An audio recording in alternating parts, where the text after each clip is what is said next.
Hello and welcome to today's episode of the Jacksonville Jaguars Insider Podcast. My name is John Shipley.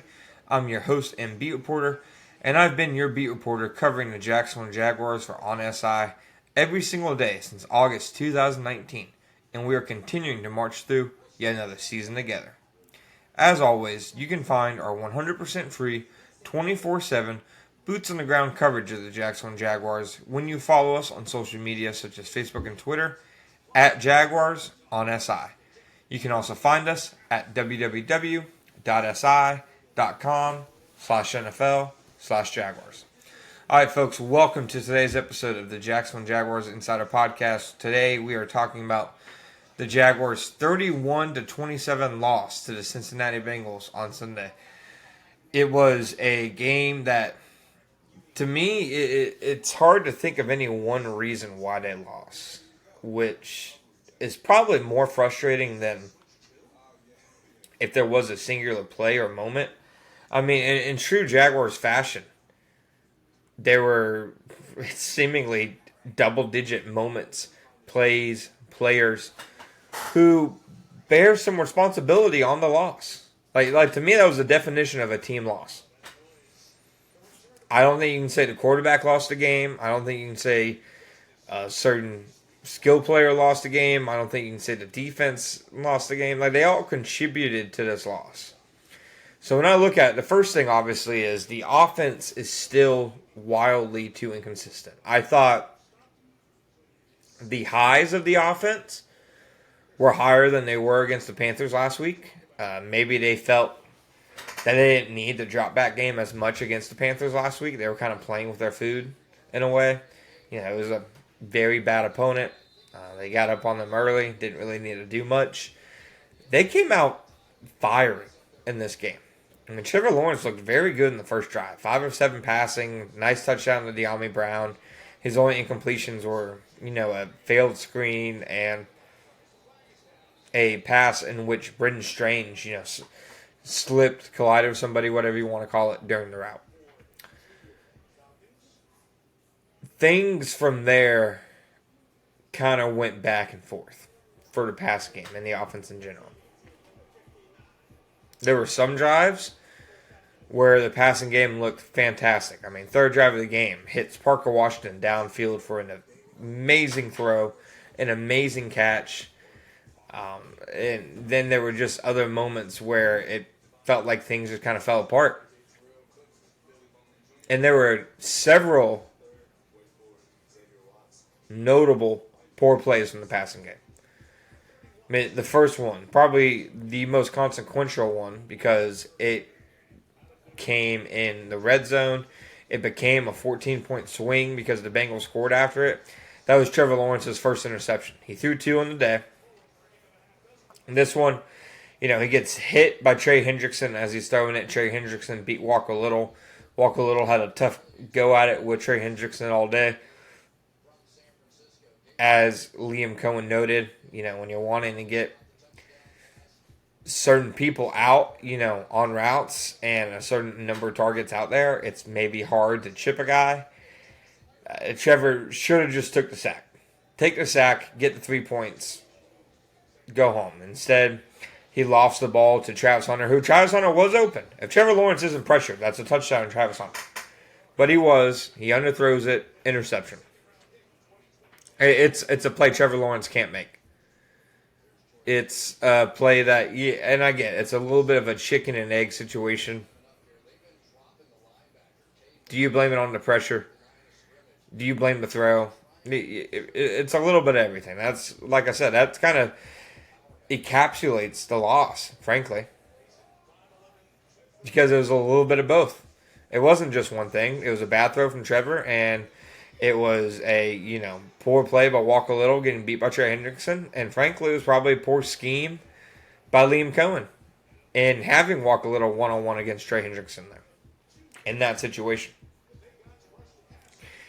Trevor Lawrence would throw another interception. It looked like Brian Thomas Jr. could have kept running through his route and instead kind of settled and kind of alligator armed it. That pass got intercepted.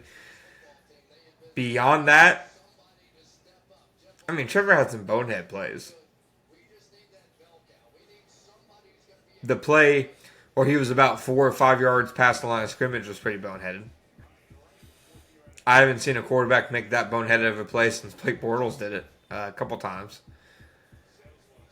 That second to last play before the end of the first half where Brian Thomas Jr. essentially had to play volleyball and, it went through Travis Hunter's hands on the rebound. I get there's not much risk in that play because time was almost up, but you're still risking a potential pick six. That was probably not a great play. Otherwise, I thought Trevor Lawrence played fine. I don't think Trevor Lawrence was the problem for most of the game. What was a problem was an offense that had several issues in terms of penalties. An offense that still looked sloppy. I mean, they ran the ball really well. It felt like the running game took a while to get going, but they were never really, I think, 100% married and devoted to rushing it down the middle of the Bengals defense. It got to the point in the game. The exact point was, it was at 3rd and 2 with about 6.5 minutes left, and I thought, this is a clear run. You have to run the ball here. You're gashing them. Bayshaw Toon is getting 4 or 5 yards every time he touches the ball. You have to run here. They throw deep to Brian Thomas Jr. Obviously, he doesn't catch it. 4th and 2 in Bengals territory. I thought it was a clear go. Liam Cohen decides to punt it.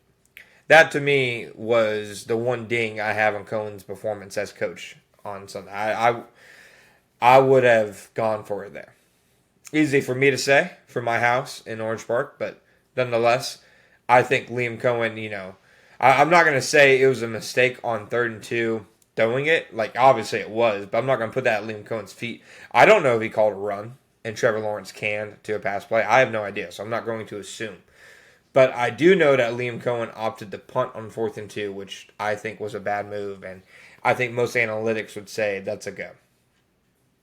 Now, to the other issues. De'Ami Brown drops a touchdown pass that would have put them up by 10. Brian Thomas Jr., he had the aforementioned play that led to an interception. He alligator-armed another play in the end zone where I'm not sure he would have caught it, but he would have had a better chance. He doesn't get 2 feet down the back of the end zone. He drops the 4th down pass that's right to his chest at the end of the game. It was things that, again, his struggles from training camp have carried over. I wrote in my preview of the week, in that roundtable we did, one of the questions was, will Brian Thomas Jr. and Trevor Lawrence get it going this week? And I said no. I didn't think they would. I think that they are too far apart in terms of chemistry, and Brian Thomas Jr. is just playing in too negative of a zone right now for it to happen that quickly. Like I said, it's not that they aren't on the same page. They're not even in the same book right now. Heck, they're not even in the same library. They are just completely working towards opposite ends in the passing game. And in terms of the defense, I thought they got after Joe Burrow pretty well. The run defense was okay. There were times where they got gashed a little bit. Whatever their Jamar Chase plan was, it didn't work. Jamar Chase had 2 catches for 26 yards the week before. Yes, he's a future Hall of Famer. Yes, he's an elite receiver. But he can be stopped. He still bleeds. He's not immortal. And whatever the Jaguars' plan for him was, it didn't work. He got a little over 47% of the Bengals' total yardage. I think it was like 14 catches, 165 yards, and a touchdown. A ton of yak. Tyson Campbell played better in the 4th quarter, I think, but Tyson really struggled early on. And then Jake Browning, yes, they picked him off 3 times, but he still kind of sliced and diced them. I mean, he went 90 yards on the final drive to win the game. So the defense had its moments, but still gave up far too many points to a backup quarterback. Trevor Lawrence had his moments, but still had a brutal red zone pick you can't have. The offense as a whole had its moments, but its best player had, I think, the worst game of his career. It was just a very frustrating watch for the Jaguars on Sunday, and it felt like they should be better than that, but it also felt like it was a team that is still kind of shaking off the cobwebs of the Doug Peterson era. I'm not saying Doug Peterson's the fault for this. I'm saying this looked like the 2024 and 2023 Jaguars at times. At other times, it looked like an improved team. And as Liam Cohen has said, until they stop beating themselves, they won't be able to beat other teams. It's easy when you play a really bad team like the Panthers and a really bad quarterback like Bryce Young. They played a better team this week in the Bengals. I mean, the Panthers don't have a Jamar Chase. The Panthers don't have a T. Higgins. The Panthers don't have a Trey Hendrickson.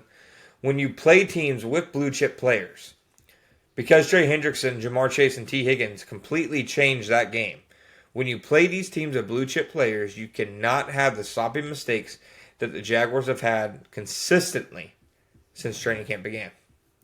So that is my final word on it. Thank you guys for joining me. Thank you for listening. And as always, I'll be back next time.